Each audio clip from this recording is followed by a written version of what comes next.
بسم اللہ الرحمن الرحیم۔ رسول پاک صلی اللہ علیہ وسلم نے فرمایا، اللہ تعالیٰ فرماتا ہے کہ جس نے میرے کسی ولی سے دشمنی کی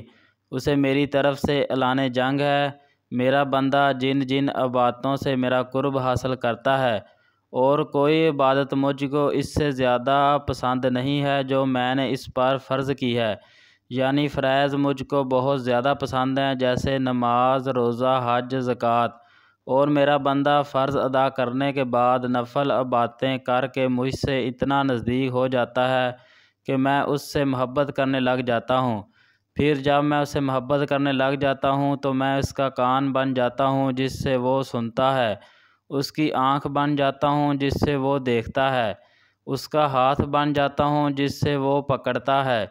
اس کا پاؤں بن جاتا ہوں جس سے وہ چلتا ہے،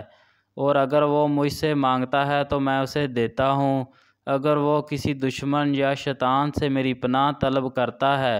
تو میں اسے محفوظ رکھتا ہوں، اور میں جو کام کرنا چاہتا ہوں اس میں مجھے اتنا درود نہیں ہوتا جتنا کہ مجھے اپنے مومن بندے کی جان نکالنے میں ہوتا ہے۔